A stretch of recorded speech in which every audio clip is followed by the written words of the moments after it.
Happy Monday. We're here, ready to talk about the sermon. Yep. How are you all doing? Good to see you, Good to see you, Wonder. Put it in the chat. Let us know that you're here. Wonder, you're tuning in from Richmond Hill. I could have guessed that. A burger and iced coffee for lunch. Interesting. Love it. Interesting combo. Sounds good, though. That does sound good. That does sound like a good combo. Well, it was a great day in church, and it was a great Father's Day. It was a great Father's Day. It was so nice out. It was beautiful, and the hot sauce was a hit. I had lots of people walking away. Yes. You were here in Mississauga. I was at Whippy, and lots of people brought their hot sauce home. Yes. And we had donuts out there, too. It was really fun. That's super fun. I heard the donuts were really, really, really good. I don't know where Anna got them from, but those sounded like some good donuts. They were beautiful. They were they just looked good. Yeah. Like, you didn't even have to taste it, and you just knew that was going to be a good donut. Right. That is the best feeling, when you can look at a donut and know it's going to be good. Shout out to Camille. She brought donuts in for our staff a few weeks ago, and those donuts were really, really good. Those were good too. And they had donuts for dads and e-kids too over here. So that's great. Yeah. It was great. Stephen preached out in Whippy this week. He did an amazing, amazing job. But he is going to be bringing that same word to Mississauga in a couple weeks. So we're going to talk about Chet's message. We are going to talk about Pastor Chet's message. And we will talk about Pastor Stephen's message as well. But stay tuned. That's in a couple weeks. So, yes, but it was straining to see. And Kristen and I were talking I don't know what's going on with our vision, but God is clearly trying to say something. I feel like, put it in the chat too if you agree, that there's been this theme the last couple weeks about vision. And we were just talking. Remember, I think I had mentioned on here, I got new glasses and we were talking about vision and somebody preached on it. And I just feel like it's been a whole theme. So I'm excited to dive in a little bit deeper, and I definitely feel like God is trying to speak to me about vision and about focus and about sight and what I am putting my eyes on. Right. I feel the same way. I also am reminded every week that I hear a sermon about vision that I need to order my contacts, and I have yet to do it. So I need to do that. Put a reminder on your phone. That's what I have done.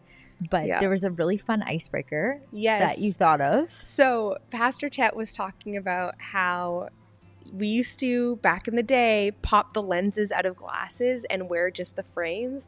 Kristen said she never partaked in that. I absolutely did. Every Halloween, dressed up as a nerd and popped out the lenses of the 3D glasses from the movies, which is everyone knows what I'm talking about. I never got on that trend. All the time. Put a little tape in the middle too. That was the classic nerd look. The classic look. Yeah. I couldn't think of a trend. The only one I could think about was when I was in high school. I wore all black and then bright rainbow massive star earrings. And I felt like all the girls had these huge rainbow earrings, and this was a whole trend, and I don't see anybody wearing rainbow earrings anymore. Right. I actually just asked Brendan, who produces Sermon Break for us, but I asked him the other day, I was like, did you ever go through that emo, we used to call it emo era, where you dressed in all era, where you dressed in all black and you wore the studded belts, and he was like, not really. I was really into the studded belts. Me too. Most definitely. I wonder what happened to those belts. I'm sure there are people still wearing them somewhere. I actually have seen a few people recently wearing them. And really? I was like, interesting. All trends come back around, They right? sure do. So you never know what could be coming up. They sure do. But put it in the chat. Let us know what crazy, funny, silly trend that you hopped on when you were in high school, elementary school, middle school, whatever it may be. But also, I want to talk about the sermon a little bit more. Yes. And so before we do that, put any top sermon takeaways in the chat, something that really spoke to you, something that stood out to you. And while you do that, let's check out this clip.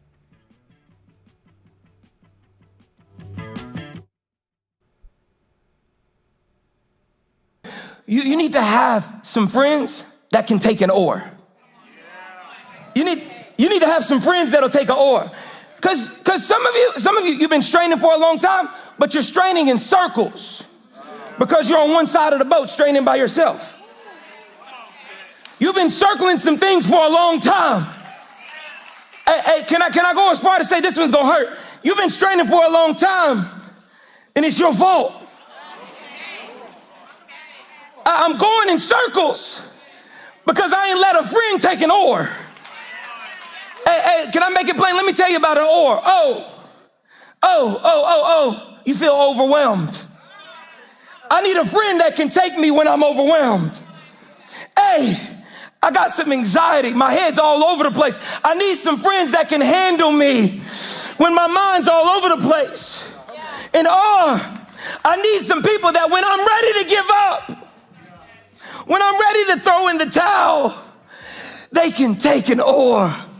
Hey, can you take a moment and thank God for your friends that have jumped in and helped you in the moments that you couldn't give up, that helped you move forward? We could all use some friends that could take an oar. Yes. 1,000%. Amen. I loved Pastor Chet was saying how he connected this exact point to getting in an E group, serving on an E team. And he said, like, it's not something that we want from you. It's something that we want for you. Right. And how important it is that you do that. You get connected to people that can help you in those situations, or even inviting people into prayer. I was telling Kristen that right now I'm still doing the Circle Maker journal. If you haven't read the book Circle Maker, we talked about it probably last year around this time. But I'm doing the journal, and I was wondering, like, how many of those prayers am I circling and praying for, but they're going unanswered because I haven't invited anyone else into it with me.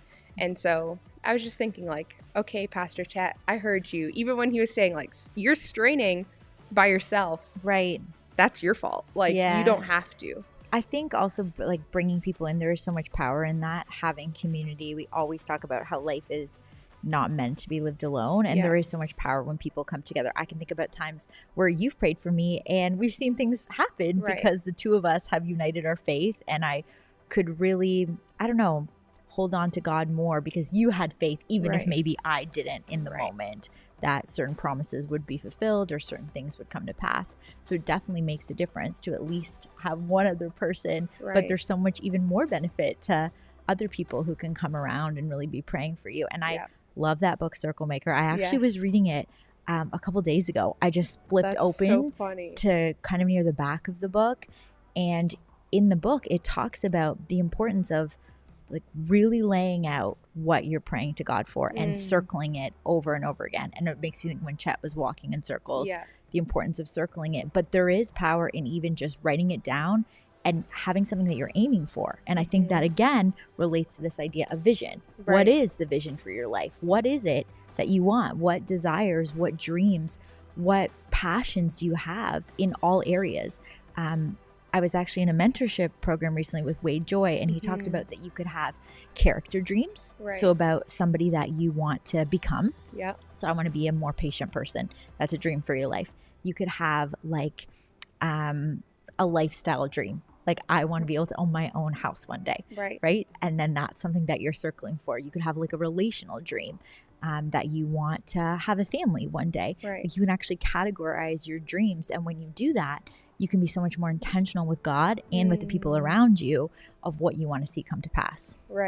And there's a scripture that says, write the vision down and make it plain. And it talks about how, like, when you do that, the angels take the tablets up to heaven with them. And that is really, like, it's not saying you have to have it all figured out, write it down. It's like, okay, the things that you're praying about, the vision that you're getting, write it down. Make it super clear so that you can see it, that you're acknowledging it, but also that you can really, like, define how you're praying for it. I love Stephen put in the chat, how far you go is defined by how strong your frame is. That was definitely one of my points. And I loved when Pastor Chet connected it to this thought of, like, he was talking about, you can't give up on something that God's given you vision for because he's given you vision for it. But when you don't have vision for it, you're like, oh, I don't have a word from God, so I'll just leave it. But you can go a bit further. You can be so much stronger in what you're believing in and how far you're going and what you're even going to, like, whatever storm comes your way, it's dependent on what your frame is and how strong you can be in the midst of that. I really liked that part of the message too, Stephen. We're definitely aligned. But by far, my favorite point was when he talked about the E. And, like, looking for the E and focusing on the E. I found that very sticky for me. And when he was saying, okay, there's an E, I forget exactly what word it was, but, like, sickness was one of them. Like, oh, there's still an E in there. Divorce, there's still an E in there. Marriage. Yes. There's an E at the end, and it's like, oh, engaged. Mm-hmm. It was even the other one. And it's like, okay, whenever you see that E, that's your reminder that God is your center, God is your focus first, and that he is always with you. Mm-hmm. So that was just a great reminder for me, and something that I'm definitely holding on to this week. I've been looking at words already differently and being like, oh, there's an E in there. So God's in this too, right? He talked about the entrance and exit of things, that God is still always with you. He's always going to help you. I definitely feel like that's something that I want to hold on to for a long time, because sometimes I can forget, right? My vision can get clouded. Yeah. I can get worried. I can get overtaken by the different anxieties of life. But if my focus is on God is right with me at the entrance and the exit, he's with me in all these different things that I go through, things just seem so much better. Right. I love the point when he was talking about my life isn't based on my vision. Yes. And he was talking about like this idea of God's vision for your life. But also he talked about the prodigal son. And he said, when you know who you are and that you are seen and you're loved, you approach the Father so much differently. And the story in Luke, when he's talking about the prodigal son, is that the son goes away. We all know the story. He goes away and he comes back, and he's done some things he shouldn't have done, but the dad still embraces him with open arms. And it uses the word compassion. He embraced him with compassion, which I think is so incredible. But my favorite part of that scripture that Pastor Chet highlighted is how the Father saw him from so far away, even when the son couldn't see the Father. And I think so many times in our lives, like, I can't always see what God's doing, how he's moving, but I need to just trust and know that I'm seen by him, that I'm loved by him, no matter where I'm at, no matter what I'm doing. Yeah, that's a great reminder too. Like, even when our eyes aren't on God, like, he's still always looking for us. And Chet ended it kind of by saying God was always thinking about us, even when Jesus went to the cross, right? For the joy set before him was how he ended. For the joy set before Jesus, he did what he needed to do because he was thinking about us. He was looking at us, and that still holds true today. Right. So many years later, right? God is still cares about us and our relationship with him. Yeah. And well, we have an action step for you as well. Super easy this week, okay, everyone? Very simple. Just look for the E. Yeah. Look for opportunities where you can see God and you can be reminded that he is with you. Because I feel like for me, so many times I get really caught up in like these little things. Right. Something I feel like God is teaching me, and I hope that I can encourage you, is to keep this wider focus and believe that when you're looking at the big picture of your life, you can see that God is over all of it. Right. That he has a purpose for it. He has a bigger plan. You talked about Joseph last week and how he was able to go through all these horrible things that he went through when he was in prison.